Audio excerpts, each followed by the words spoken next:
자, 영끌비투 막아라. 개인별 대출 총량을 규제한다. 라는 또 다른 대출 규제가 있어가지고 설명을 드려보겠습니다. 기본적으로 이 DSR이라는 개념이 있는데 이게 소득 대비 대출을 뭐 얼마 이상은 받지 말라 이런 개념이거든요. 제가 조금 이따가 설명을 드릴 건데 이 DSR을 규제함으로써 전체적으로 이 개인들이 대출 받는 양을 줄이겠다라는 정책이 발표가 됐습니다. 그래서 올해 7월부터는 신용대출을 1억 넘게 받거나 아니면 시가 6억 원을 넘어가는 주택을 담보로 대출받는 거 있잖아요. 여기서부터 바로 규제가 적용이 됩니다. 그러니까 기존에는 규제 지역에서 9억 넘어가는 거 살 때 조금 뭐 규제를 좀 했었는데 이게 6억을 초과하면 규제를 더 하는 거죠. 아니면 신용대출을 1억 초과를 해서 받거나. 그런데 그 집의 대상을 보면 서울과 경기도의 아파트를 기준으로 하면요. 대부분 아파트를 사고 싶어 하시니까 서울은 84% 정도의 집이 해당이 되고요. 경기도도 33%입니다. 그러니까 경기도도 뭐 경기도 외곽지, 소위 말하는 시골 동네들 빼고 나면은 꽤나 많은 지역에서 규제 지역에 6억을 넘어가는 아파트가 많다 보니까 대부분 지금 대출 규제가 적용이 된다고 보시면 될 것 같아요. 서울은 뭐 10채 중에 8채니까 사실 뭐 나홀로 아파트 빼고 평수 작은 것들 빼고 나면은 웬만하면 다 대출 규제에 적용이 된다. 그리고 이 부분도 있는데 신용대출을 추가적으로 규제하는 게 있습니다. 기본적으로 이 DSR이라는 거는 몇 년을 기준으로 네가 돈을 갚느냐 이걸 가지고 퍼센트를 따지는데 기존에는 10년 동안 계속 원리금을 균등 상환한다는 식으로 계산을 했었는데 너무 길다. 이렇게 길게 잡아주면 잡아줄수록 대출을 더 많이 받을 수가 있으니까 이것을 7년으로 단축한다. 대출 상환 기간을 7년으로 단축한다는 거는 그만큼 대출을 못 받게 한다는 얘기입니다. 그러니까 이 기간을 줄임으로써 또 추가적으로 신용대출에 대한 규제가 들어갑니다. 그러니까 LTV랑 DSR이랑 헷갈리시면 안 되는데 LTV는 집값 대비 대출 금액입니다. 그래서 지금 현재 규제 지역들은 무주택자들 기준으로 40% 정도 나오고요. 유주택자는 아예 안 나오죠. 그리고 조금 우대 상품 같은 것들을 받으면 연봉 제한 이런 것들이 있지만 60%에서 70% 정도 나오는 경우들이 있는데 이 LTV랑 헷갈리시면 안 되고요. 이 DSR이라는 거는 소득과 연계된 규제입니다. 그러니까 또 하나의 규제인 거예요. 그래서 이 DSR은 원금과 이자를 갚게 되는데 이게 소득의 40%를 넘지 못하게 하겠다는 겁니다. 그러니까 네가 연봉이 얼마다? 그럼 거기에서 40%까지만 원금과 이자를 갚고 나머지 60%는 네 생활비로 써야지. 생활비가 허덕허덕할 정도로 대출을 많이 받으면 가계가 위험해지지 않겠냐 하면서 대출 규제를 한다는 거죠. 그러니까 어떻게 되겠습니까? 사람들이 난리가 나겠죠? 대출 규제가 더 들어오기 전에 빨리 대출 받아가지고 집 사야 되겠다 하면서 지금 주담대 규제가 발표 나니까 대출 문의가 빗발합니다. 이건 과거에서도 계속 반복돼 왔던 일인데 정부가 대출 규제를 하면 할수록 그 규제하기 직전 그 일종의 데드라인이 생기면서 사람들이 막 은행에 가는 거예요. 신용대출도 막 일부러 받아놓고 주택담보대출도 어떻게든 받아가지고 대출을 받아놓는 거죠. 왜냐면 집값이 더 올라갈 것 같은데 대출을 안 해준다고 하니까 그러면 내가 못 사게 되는 거잖아요. 그러니까 미리 받아야겠다. 대출 규제를 왜 합니까? 사람들이 계속 대출을 많이 받으니까 그런 거 아니에요. 그럼 대출을 왜 받아요? 집값이 올라갈 것 같으니까 사람들이 막 사고 있단 말이죠. 그러니까 이 속도를 늦추려고 문을 닫는 거죠. 자, 그런데 이 DSR을 다시 한번 계산을 한번 해볼게요. 이거 정확한 계산은 아닐 수 있는데 말로는 설명이 좀 어려우니까 이 원금과 이자의 40%로 규제를 한다는 거니까 그러면 이렇게 규제했을 때 대출이 얼마 나오는 거야? 잘 모르시겠죠? 자, 연봉 5천만 원으로 가정을 해볼게요. 그러면 5천만 원의 40%니까 5, 4, 20, 2천만 원까지 그러니까 원금과 이자를 갚아도 된다라는 의미입니다. 그러니까 2천만 원의 일부는 원금인 거고 일부는 이자겠죠. 그런데 1년에 2천만 원입니다. 그러니까 한 달에 166만 원, 170만 원 정도 될 거예요. 한 달에 170만 원까지는 원금과 이자를 갚을 수 있다. 그만큼만 대출을 해주겠다는 겁니다. 그래서 제가 아까 계산을 해보니까 약 4억 2천만 원 정도를 받을 수가 있습니다. 근데 이 기준은 30년 만기로 갚는다고 가정하고 이자가 2.5%를 제가 가정을 했어요. 그러면 4억 정도 빌려줍니다. 연봉 5천이죠. 연봉 5천 사람이 4억 정도 빌릴 수가 있다. 그런데 문제가 있습니다. 이 DSR은 모든 대출을 다 포함하는 거예요. 뭐 신용대출, 뭐 학자금 대출, 뭐 자동차 대출, 뭐 이런 거 있죠. 뭐 다. 그냥 모든 대출입니다. 모든 대출을 4억을 넘어갈 수가 없기 때문에 실제로 주택담보대출로 가면 이거보다는 좀 더 떨어질 거예요. 실질적으로는. 그러니까 최대치가 4억 정도다. 연봉 5천이면요. 그러면 규제의 대상은 뭔가?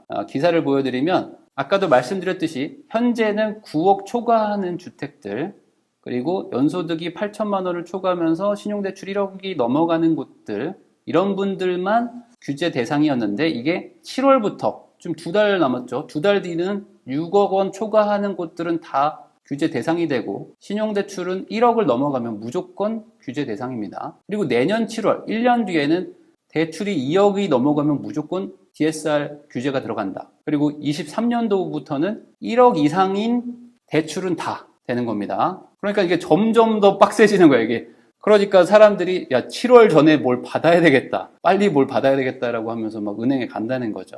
그런데 문제가 있어요. 뭐냐? 기존에 받은 대출 있잖아요. 기존 대출은 그러면 그냥 가는 건가요? 아닙니다. 이것도 만기가 다가올수록 점점 규제에 편입이 됩니다. 그래서 뭐 바로 들어가는 건 아니겠지만 차근차근 이제 규제가 23년 7월까지 점점 문이 닫힌다고 했죠. 그러니까 돌아오는 것들이 족족 규제 대상에 편입이 되는 겁니다. 그러니까 내가 지금 대출을 많이 받아놨다고 해도 뭐 내년이나 내후년 되면서 점점 이 대출을 상환을 하셔야 된다는 거죠. 규모 자체를 유지를 못하게 막으니까요. 그래서 과한 규제 아닙니까? 라고 사람들이 조금 의아해 하는 거예요. 이거 너무한 거 아니냐. 이게 지금 LTV도 있는데 이걸로 지금 집값의 대출을 뭐 40%밖에 안 해주는데 여기서 추가적으로 DSR로 또 규제가 들어가니까 이게 엔드가 되는 거 아니에요. 두 개가 섞이면서 이거 40%가 아니라 30% 받겠는데? 막 이렇게 된단 말이죠. 그러면 나 이거 어떻게 사냐? 그래서 지금 청년하고 무주택자들은 혜택을 주겠다라고 지금 정부가 발표를 했습니다. 그러니까 뭔가 1주택자거나 아니면 뭐 과도하게 받는 사람들만 규제 대상인 거지 청년층이거나 무주택자인 분들은 규제는 하지만 그에 상응하는 혜택을 주겠다. 그러니까 뭐 문제는 없을 것이다. 그러면 얼마나 규제에서 좀 혜택을 줄 겁니까? 라고 사람들이 궁금해할 거 아닙니까? 봤더니 실수요자 지원 방안에 대해서는 지금 관계부처와 협의하고 있다. 그래서 조속한 시일 내에 별도로 발표할 건데 우선은 규제책부터 발표한 거예요. 우선은 7월까지는 규제합니다. 근데 아직 시간이 좀 있으니까 그 사이에 혜택을 발표하겠습니다. 그러면 얼마나 혜택을 줄 거냐? 아직은 모른다. 그런데 지금 기존의 서민과 실수요자들한테는 LTV, DTI를 10% 우대해 줬는데 이걸 조금 더 주겠다는 거죠. 그러면 기존에 깎은 게 있잖아.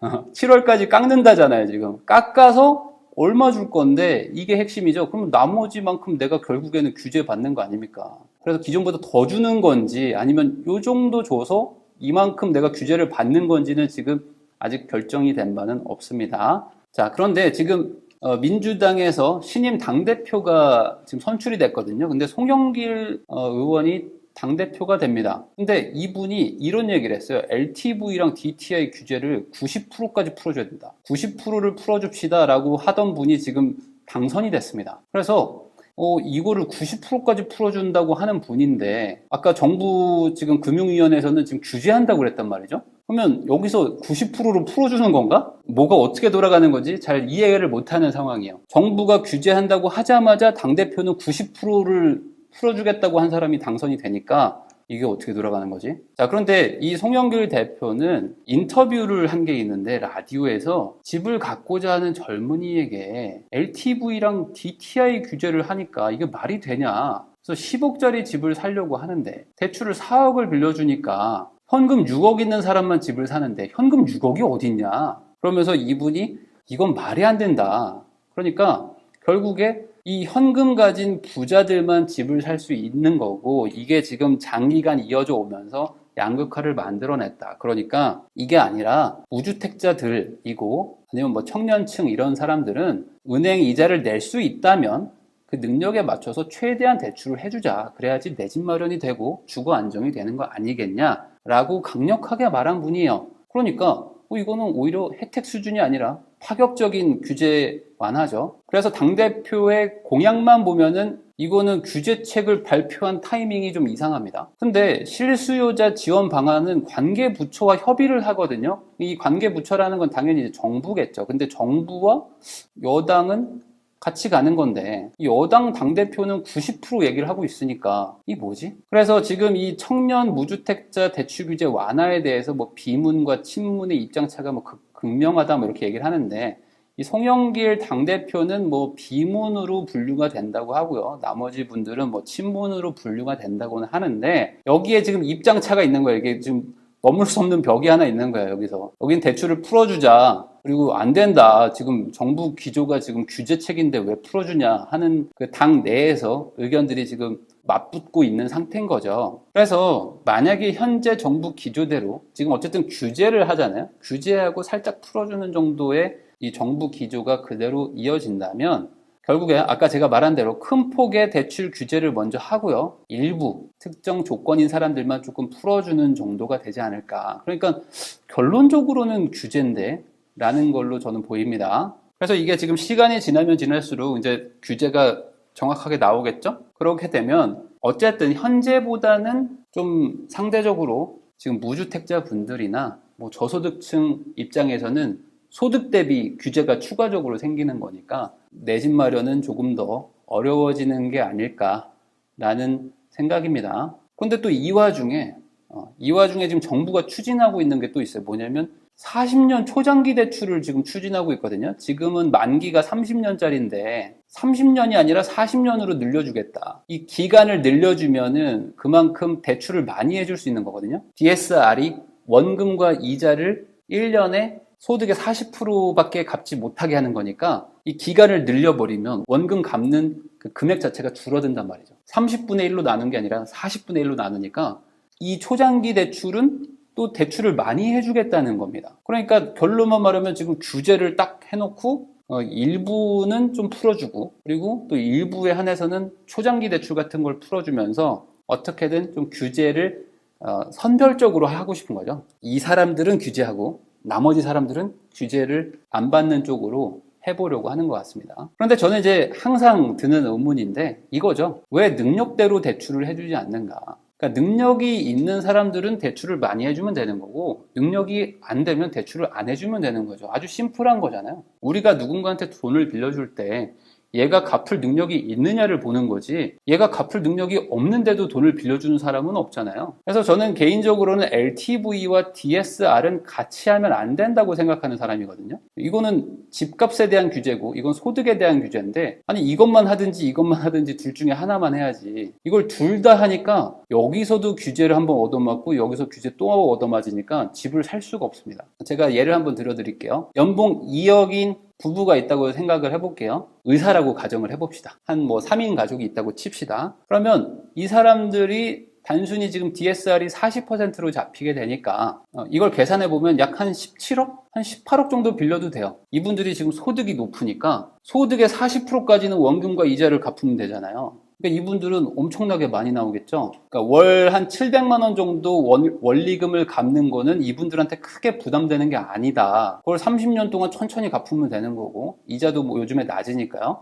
그러니까 17억 정도 대출 받아서 이 사람들이 집을 살 수 있는데 이분들의 경제력을 따졌을 때 어려운 것도 아니고요. 그렇지만 현실은 어떻게 되느냐? 이분들한테는 4억 정도 나옵니다. 이분들은 4억밖에 안 나오는 게 왜냐면 연봉이 2억 정도 되면은 그래도 한 10억 넘는 아파트에 살고 싶잖아요. 내 연봉이 2억인데 2 곱하기 6년만 열심히 벌면은 12억 아닙니까? 단순 계산하면 세금 고려 안 하면 그러면 뭐 6년 벌어가지고 뭐 세금 쳐봐야 뭐 한 10년이겠죠? 10년 벌어가지고 대출 다 갚을 수 있는데 의사 부부가 뭐 10년 동안 열심히 벌면 갚겠죠. 근데 이런 12억짜리 정도 사는데 대출을 안 해줘요. 그러니까 4억 대출 해주는 거야. 그러니까 이 2억 연봉인 이 사람들도 현금이 8억이 없으면 집을 살 수가 없어. 그러니까 부모가 부자인 뭐 회사원 이런 사람들보다 오히려 집을 못 사요. 이 고소득자 자수성가들이 집을 못 사는 거야 지금. 부모의 도움이 없으면 집을 살 수가 없습니다. 그러니까 결론적으로 우리나라는 지금 무주택자인데도 불구하고요. 연봉이 2억이어도 12억에 살면 안 돼. 한 5, 6억 정도 가서 살으라는 거예요. 지금 이 정책대로라면은. 그러면 연봉의 한 2배? 연봉이 한 3배 정도 가서 살으라는 거죠. 그러면 이분들이 거기 가서 살 거냐? 지금 5, 6억짜리면은 경기도권의 구축 아파트인데 연봉 2억인데 왜 여기서 못 살게 하는 거지? 그러니까 이분들이 지금 서울에 집을 살 수도 없고 전세는 뭐 대출이 나오니까 계속 전세를 살면서 기회만 보고 있는 거야. 돈 열심히 모으고 있고. 근데 돈 모으는 만큼 집값은 더 많이 올라가니까 뭐 한 해 한 해 갈수록 집을 살 가능성은 점점 희박해지는 상황. 거기서 대출 규제가 또 추가적으로 계속 생기니까 이 고액 연봉자인데 무주택인 입장에서는 뭐 답이 안 나온다라는 느낌밖에 없는 거죠. 어쨌든 대출 규제가 추가적으로 더 생기고 조만간 문이 더 좁아집니다. 각자 개인의 경제력에 맞춰서 어차피 사실 거라면 빨리 사는 게 나을 것이고 어차피 안 사실 분들은 추가적으로 좀 기다려 보셔야 되겠죠. 안타깝습니다.